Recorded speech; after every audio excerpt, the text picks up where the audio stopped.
ഒരു രാജ്യം ഒരു തെരഞ്ഞെടുപ്പ് സംബന്ധിച്ച രാംനാഥ് കോവിന്ദ് റിപ്പോർട്ട് കേന്ദ്ര മന്ത്രിസഭാ യോഗം അംഗീകാരം നൽകിയിരിക്കുകയാണ്. ഇത് സംബന്ധിച്ച് പ്രതികരിക്കാൻ MP കൂടിയായ ജോൺ ബ്രിട്ടാസ് ചേരുന്നു. അങ്ങ് ഇതിനെ എങ്ങനെയാണ് നോക്കിക്കാണുന്നത്? ശരിക്കും പറഞ്ഞാൽ അതിന്റെ പ്രായോഗിക തലത്തിൽ അത് നടപ്പാകുമെന്ന് കരുതുന്നുണ്ടോ? എനിക്കൊരുപാട് ആശങ്കകളുണ്ട്. യഥാർത്ഥത്തിൽ ഈ ഒരു തീരുമാനം എന്ന് പറയുന്നത് ഒരു പ്രത്യയശാസ്ത്രം, ഒരു രാഷ്ട്രീയ പാർട്ടി, ഒരു നേതാവ് എന്നൊക്കെ ഉള്ളതിൻ്റെ വിപുലമായിട്ടുള്ള ഒരു പരിപാടിയാണിത്. യഥാർത്ഥത്തിൽ ഈ കോവിന്ദ് റിപ്പോർട്ടൊന്ന് പരിശോധിച്ച് നോക്കിക്കഴിഞ്ഞാൽ അതിനകത്ത് ഒരുപാട് വൈരുദ്ധ്യങ്ങൾ കാണാൻ പറ്റും. ഒന്ന്, ഒരു നിയമസഭ പിരിച്ചുവിട്ട് കഴിഞ്ഞാൽ പിന്നീട് തെരഞ്ഞെടുപ്പ് നടക്കുമ്പോൾ അവശേഷിക്കുന്ന കാലാവധിയിലേക്കാണ് തെരഞ്ഞെടുപ്പ് എന്ന് പറഞ്ഞു കഴിഞ്ഞാൽ ഒരു വർഷമാണ് കാലാവധി ബാക്കിയുണ്ടെങ്കിൽ ആ നടക്കാൻ പോകുന്ന തെരഞ്ഞെടുപ്പ് ആ ഒരു വർഷത്തിന് മാത്രമേ ബാധകമാവുള്ളൂ. അതുപോലുള്ള ഒരുപാട് വൈരുദ്ധ്യങ്ങൾ ഇതിനകത്ത് ഉണ്ട്. രണ്ടാമത്തെ കാര്യം എന്ന് വെച്ചാൽ ഈ ഗവൺമെൻറ്റിൻ്റെ ഏത് വികസന പരിപാടികളാണ് തെരഞ്ഞെടുപ്പ് കൊണ്ട് നടപ്പിലാക്കാതെ പോയതെന്ന് അവർ പ്രഖ്യാപിക്കണം. ഏത് നയപരമായ പരിപാടിയാണ് ഇല്ലാതെ പോയത്? ആബ്സലൂട്ട് മജോറിറ്റി ഉണ്ടെങ്കിൽ മാത്രമേ വികസനം നടക്കൂ എന്നുള്ളതായിരുന്നു സങ്കല്പം. അങ്ങനെയാണ് 10 വർഷത്തെ UPA ഗവൺമെൻറ്റിൻ്റെ ഗ്രോത്ത് റേറ്റ്, വളർച്ചാ നിരക്ക്, ഈ പറയുന്ന ആബ്സലൂട്ട് മജോറിറ്റി വ്യക്തമായി ഭൂരിപക്ഷത്തോടെ ഭരിച്ച നരേന്ദ്രമോദി സർക്കാരിൽ നിന്നുണ്ടാകാൻ കഴിഞ്ഞില്ലല്ലോ. അതുകൊണ്ട് ഭൂരിപക്ഷവും മറ്റുമല്ല, ഏറ്റവും പ്രധാനപ്പെട്ട കാര്യം നമ്മുടെ ഭരണഘടനാ ശില്പികൾ വിഭാവനം ചെയ്ത ഒരു ഫെഡറലിസത്തിൻ്റെ വൈവിധ്യത്തിൻ്റെയും ഒക്കെ ഒരു തലമുണ്ട്.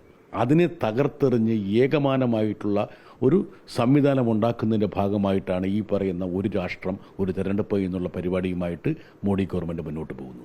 ഇത് പ്രായോഗിക തലത്തിൽ വന്നാൽ, അങ്ങ് പറഞ്ഞു അതിൻ്റെ സാങ്കേതിക പ്രശ്നങ്ങൾ പറഞ്ഞു, ഇതിന് പിന്നിലെ രാഷ്ട്രീയ അജണ്ട എന്ത് എന്നാണ് CPM കരുതുന്നത്? രാഷ്ട്രീയ അജണ്ട എന്ന് പറഞ്ഞാൽ ഒരു പ്രസിഡൻഷ്യൽ മോഡ് ഓഫ് എലക്ഷൻസ് ഉണ്ടാക്കുക എന്നുള്ളതാണ്.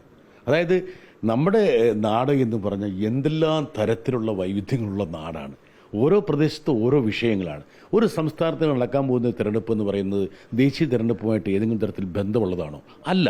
പക്ഷേങ്കിൽ ഒരു പ്രസിഡൻഷ്യൽ രീതി അടിച്ചേൽപ്പിച്ച് ഡൽഹിയിൽ നിന്നുള്ള ഒരു മെസ്സേജിനനുസൃതമായിട്ട് ഇന്ത്യ എന്ന് പറഞ്ഞ വലിയൊരു രാജ്യത്തെ ജനങ്ങൾ ഒരു വിധിയെഴുത്ത് നടത്തണമെന്ന് ശഠിക്കുന്നതിൻ്റെ ഭാഗമായിട്ടാണിത്.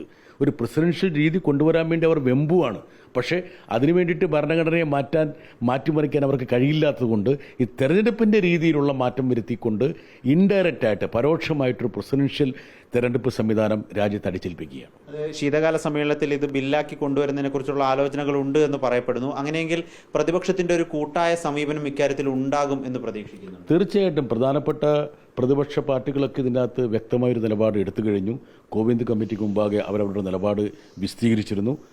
ഇനി വിസ്തീരിക്കാത്ത ഒന്ന് രണ്ട് കുറച്ച് പാർട്ടികളൊക്കെ ഉണ്ട്. അത് നമ്മുടെ നാട്ടിലെ പാർട്ടികളൊക്കെയാണ്. അതിൽ ഞാൻ ഒരു ഉപചോദ്യം എന്ന നിലയ്ക്ക് മുസ്ലിം ലീഗ് ഇക്കാര്യത്തിൽ അഭിപ്രായം അറിയിച്ചിട്ടില്ല എന്ന് വ്യക്തമായി തന്നെ രേഖപ്പെടുത്തിയിട്ടുണ്ട് ഈ റിപ്പോർട്ടിൽ. അതിനെ അങ്ങ് എങ്ങനെയാണ് കാണുന്നത്? പലപ്പോഴും CPM തന്നെ വിമർശിച്ചിട്ടുണ്ട്. മുസ്ലിം ലീഗ് ദേശീയ കാര്യങ്ങളിലൊക്കെ ഇടപെടുന്നതിൽ ഒരു വൈമുഖ്യം മുത്തലാഖിലടക്കം ഉണ്ടായിരുന്നു എന്ന ആരോപണമുണ്ട്. അതിനെ എങ്ങനെയാണ് കാണുന്നത്? എന്നെ അത്ഭുതപ്പെടുത്തുകയാണത്. എന്താ കാരണം എന്ന് വെച്ചാൽ ഇന്ത്യയുടെ ഫെഡറലിസവുമായി ബന്ധപ്പെട്ട്, ബഹുസ്വരതയുമായി ബന്ധപ്പെട്ട്, വൈവിധ്യങ്ങളുമായി ബന്ധപ്പെട്ട ഒരു സുപ്രധാനമായിട്ടുള്ള ഒരു നിർദ്ദേശമാണിത്. ആ നിർദ്ദേശത്തിൽ മുസ്ലിം ലീഗിനെ പോലുള്ളൊരു രാഷ്ട്രീയ പാർട്ടി തങ്ങളുടെ അഭിപ്രായം പറയാൻ വിസമ്മതിച്ചു എന്ന് പറയുമ്പോൾ ആരെ തൃപ്തിപ്പെടുത്താൻ വേണ്ടി, ആരെ സൂചിപ്പിക്കാൻ വേണ്ടിയാണ് അങ്ങനെയുള്ളൊരു ഒളിച്ചുകളി നടത്തിയെന്നുള്ള കാര്യം അവർ വ്യക്തമാക്കണം.